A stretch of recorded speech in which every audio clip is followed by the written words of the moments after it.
ବାଲିଗୁଡ଼ାରେ ପାରମ୍ପରିକ ଗହ୍ମା ପୂର୍ଣ୍ଣିମା ପର୍ବ ପାଳିତ। ଏବେ ବି ବଞ୍ଚିଛି ପରମ୍ପରା। ଓଡ଼ିଶାର ପୁରାତନ ସଂସ୍କୃତିକୁ ବଞ୍ଚାଇ ରଖିଛନ୍ତି ଗ୍ରାମବାସୀ। ବାଲିଗୁଡ଼ା ସହରର ସର୍ବପୁରାତନ ଓ ସର୍ବବୃହତ୍ତମ ସାହି ନୂଆସାହି। ଗ୍ରାମବାସୀ ଶହ ଶହ ବର୍ଷ ଧରି ସଂସ୍କୃତି ପରମ୍ପରାକୁ ବଞ୍ଚାଇ ରଖି ପିଢ଼ି ପରେ ପିଢ଼ି କାର୍ଯ୍ୟକ୍ରମ କରିଆସୁଛନ୍ତି। ସବୁ ବର୍ଷ ପରି ଚଳିତ ବର୍ଷ ମଧ୍ୟ ନୂଆସାହି ଗ୍ରାମବାସୀମାନେ ଗ୍ରାମ୍ୟ କମିଟି ଓ ସାହିର ବଦାନ୍ୟ ବ୍ୟକ୍ତିଙ୍କ ସହଯୋଗରେ ନୂଆସାହିସ୍ଥିତ ମା ବରାଳ ଦେବୀ ମନ୍ଦିର ପ୍ରାଙ୍ଗଣରେ ଗହ୍ମା ପର୍ବ ଆନନ୍ଦ ଉଲ୍ଲାସର ସହିତ ପାଳିତ ହୋଇଯାଇଛି।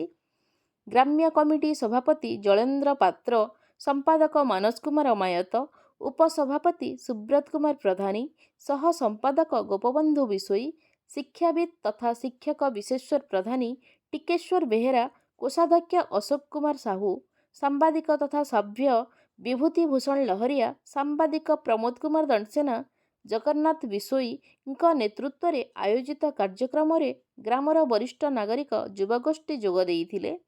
ପରମ୍ପରା ଅନୁଯାୟୀ ରକ୍ଷାବନ୍ଧନ କାର୍ଯ୍ୟକ୍ରମ ପରେ ଗାଁର ମୁଖ୍ୟ ପୂଜକ କୁଦପାତ୍ର ପୂଜାର୍ଚ୍ଚନା ପରେ କିଶୋର ବାଳକ ଓ କିଶୋରୀ ବାଳିକାମାନଙ୍କୁ ନେଇ ଗହ୍ମାଡିଆ କାର୍ଯ୍ୟକ୍ରମ ଅନୁଷ୍ଠିତ ହେଉଥିବା ବେଳେ ନୂଆସାହିର ଯୁବକ ଦଳ ଓ ବୟୋଜ୍ୟେଷ୍ଠ ଦଳଙ୍କ ମଧ୍ୟରେ ବନ୍ଧୁତ୍ୱପୂର୍ଣ୍ଣ କବାଡ଼ି ପ୍ରତିଯୋଗିତା ଅନୁଷ୍ଠିତ ହୋଇଥିଲା।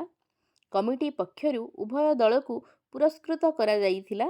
ପରମ୍ପରା ଅନୁଯାୟୀ ଗାଁର ବିଶିଷ୍ଟ ନାଗରିକ ତଥା କମିଟିର ଉପଦେଷ୍ଟା କୁଦପାତ୍ର, ବିଜୟ ଚନ୍ଦ୍ର ଖଣ୍ଡଗିରି, ବିରୁପାକ୍ଷ ଦାସ, ସତ୍ୟଧନୁ ପ୍ରଧାନୀ, ମୃତ୍ୟୁଞ୍ଜୟ ପ୍ରଧାନୀ, ଉପେନ୍ଦ୍ର ବିଶୋଇ, ଯୁଧିଷ୍ଠିର ପାତ୍ର ସମେତ ବହୁ ବରିଷ୍ଠ ନାଗରିକଙ୍କୁ ସମ୍ବର୍ଦ୍ଧିତ କରାଯାଇଥିଲା। କ୍ରୀଡ଼ା ଶିକ୍ଷକ ଏଲିଆସ ଦିଗାଲ ପ୍ରମୁଖ ଉପସ୍ଥିତ ଥିଲେ। ବାଲିଗୁଡ଼ାରୁ ପ୍ରମୋଦ କୁମାର ଦଣ୍ଡସେନାଙ୍କ ରିପୋର୍ଟ, ଲୋକ ଆୱାଜ।